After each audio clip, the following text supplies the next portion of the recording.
जय जवान, जय जवान। अरे जय जोहर का नारा है। अरे जब जब आदिवासी बोल रहा है, अरे आवाज दो। खूब खूब धन्यवाद। आज सोनारा बेल की धरती पर इस मैदान में खचखचाई हुई आम जनता और भारत आदिवासी पार्टी के और आदिवासी परिवार के असली धरातल पे सिपाही आज इस मैदान में मैं थावर चंद जी को कहना चाह रहा हूं कि यह सोनारा बेल की धरती पर यह इस मैदान में हवा का रूप बता रहा है कि आपको डर के नहीं डट के रहना है, जरूर न्याय मिलेगा। ये मैं कह रहा हूं।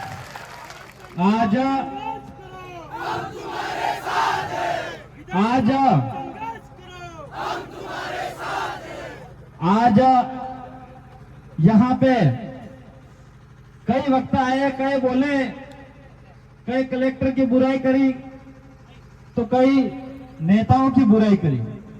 मैं तो कहना चाह रहा हूं ये कलेक्टर साहब जो सलम्बर में बैठे हुए हैं वो लाचार है, डरे हुए हैं।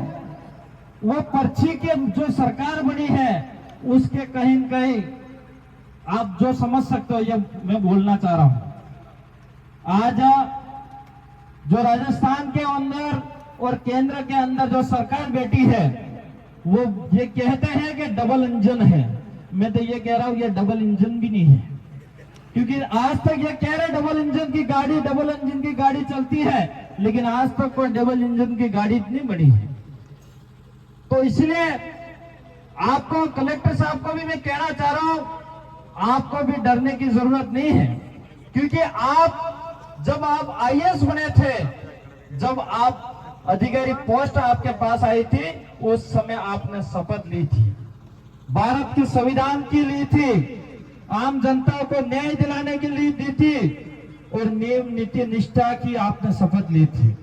लेकिन वो इस शपथ को आप पूरी तरह से निभा नहीं रहो। इस कलेक्टर की जो सीट है इसकी गरिमा नहीं रख रहे हो, इस कलेक्टर के सीट का अपमान कर रहे हो। ये बड़ी दुख की बात है। इसलिए मैं कलेक्टर साहब को भी कहना चाह रहा हूं कि आप मजबूत रहो, लाचार मत रहो, वरना फिर हमें मजबूर नहीं होना पड़ेगा। क्योंकि कहीं कहीं इतना दबाव कलेक्टर साहब पे आ रहा है, लेकिन मैं तो कहना चाह रहा हूं कलेक्टर साहब आप आपका स्वयं का निर्णय लो। एक आप आईएएस हो, जिस तरह से आपने शपथ ली है इस तरह से अगर निर्णय लेने में आप कामयाब रहते तो मैं समझ सकता हूं मेरे भाई थावरचंद को न्याय मिल जाएगा, लेकिन ऐसा नहीं हो रहा है। और मैं तो कहना चाह रहा हूं आप सब जनताओं के हाथ में पावर है, आपके ताकत है। आज मैं विधायक बना हूं, 5 साल के लिए हूं। इसी मंच पे अभी कुछ बुराई करके गए थे, जो हमारे आदिवासियों के मकान को जलाने की बात करता है, पत्थरबाजी करवाने की बात करता है, लट मारने की बात करता है। वो कौन था? मन्नालाल जी रावत। मन्नालाल जी रावत ये पतू नहीं एक लड़के वो आवा ये भी नहीं पतू है। मन्नालाल जी ये भी नहीं पता कि आदिवासी झोपड़ी कटले पुराने बनेली है वो भी नहीं पता है, फिर भी कह रही है। लेकिन मैं कहना चाह रहा हूं, मन्नालाल जी को भी कहना चाह रहा हूं और आपको भी कहना चाह रहा हूं, जिस दिन मन्नालाल जी इन झोपड़ियों में वोट लेने के लिए आएंगे तब आप मन्नालाल जी को जवाब देना पड़ेगा। और मन्नालाल जी वोट लेने के लिए झोपड़ियों में नहीं आएंगे। मन्नालाल जी को सिपाही है, जो नौकर है, जो बोकरो और कुकरो और पैसे खावानी आदत है, वह झोपड़ी में आवे, वह साविनाक नहीं आएंगे। और उनको जवाब देने के लिए आपको तैयार होना पड़ेगा कि नहीं पड़ेगा? क्योंकि मन्नालाल जी आज सांसद बने हैं, वो शिक्षा की बात नहीं कर रहे हैं। हमारे उदयपुर संभाग से वो सांसद बने हैं इस सीट से, लेकिन वो शिक्षा की बात नहीं कर रहे हैं, रोजगार की बात नहीं कर रहे हैं। वो धर्म की राजनीति करने में लगे हुए हैं।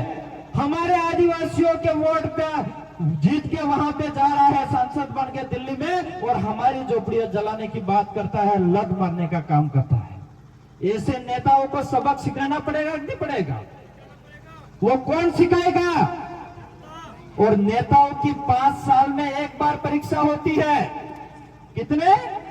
नेताओं के 5 साल में एक बार परीक्षा होती है, और वो परीक्षा दिलाता कौन है और जांच कॉपी कौन करता है? जनता के हाथ में है। तो आपको तय करना है, नेताओं की जब परीक्षा होगी तब भी जवाब देना है। लेकिन इससे पहले ही जो डबल इंजन की सरकार को, मैं नहीं कह रहा ये डबल इंजन की सरकार है, इंजन तो फेल है ये, लेकिन फिर भी कह रहा हूं, ये अभी उपचुनाव हो रहे हैं, उसमें सबक सिखाना पड़ेगा कि नहीं पड़ेगा? यह उपचुनाव हो रहा है 84 और सोलंबर विधानसभा के अंदर, उसमें उनको सबक भाजपा वालों को सिखाना पड़ेगा कि नहीं पड़ेगा? ये बताओ मेरे को, सिखाना पड़ेगा? देखा, हाथ ऊंचा करके बताओ मुझे।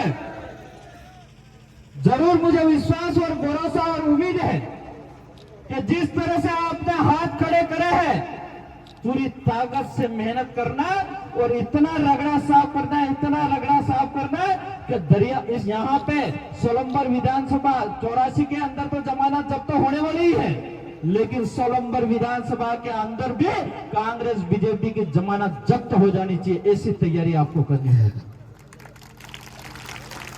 आज हमारे यहाँ पे जितनी तस्वीर लगी हुई है, जो कालीबे कलाश्वर टाटेमुमा बिल की, बिरसा मुंडा की और राणा पुंजा बिल की, उन्होंने इतिहास उनका उठा के देखे हम, तो उन्होंने बहुत लड़ाई लड़ी, और उस समय कोई प्रशासन नहीं साथ दे रहा था। उनको भी जंगलों में रहकर लड़ाई लड़ी है। जब खाना और भोजन पीने का पानी नहीं मिलता था, उस समय उन्होंने लड़ाई लड़ी है, और उन्होंने तब हमको हक दिलाया है, तब अधिकार दिलाया है हम लोगों को। और उस इन नेताओं के पास, जो हमारे क्रांतिकारी थे, पुरखे थे, उनके पास शिक्षा भी नहीं थी, पढ़ाई का अधिकार नहीं था, उस समय लड़ाई लड़ी है उन्होंने। और आज जो हमें यह अधिकार दिवस जो मिला है, विश्व आदिवासी अधिकार दिवस मिला है, मैं मानता हूं उनकी पुरखों को इतिहास के हिसाब से हमको मिला है। इसलिए आज मैं कहना चाह रहा हूं, उन्होंने जो संघर्ष करा है वो संघर्ष तो हमको नहीं होगा, लेकिन आज लोकतंत्र के अंदर जो चुनाव हो रहे हैं, उस चुनाव के अंदर मेहनत करके हमको जीत हासिल करनी पड़ेगी कि करनी पड़ेगी? ये चुनाव जो लोकतंत्र है, उसमें हमको जीत हासिल करनी पड़ेगी। आज मैंने वीडियो के अंदर देखा था कि कई सारे हमारे मेरे साथी भाई थावरचंद जी और उनके साथी जो हमारे सरपंच थे, और कुछ लोग उनके जो स्थानीय लसाड़िया के थे, वो जबरदस्ती दुपट्टा खींचने का काम करते थे। किसी का रुमाल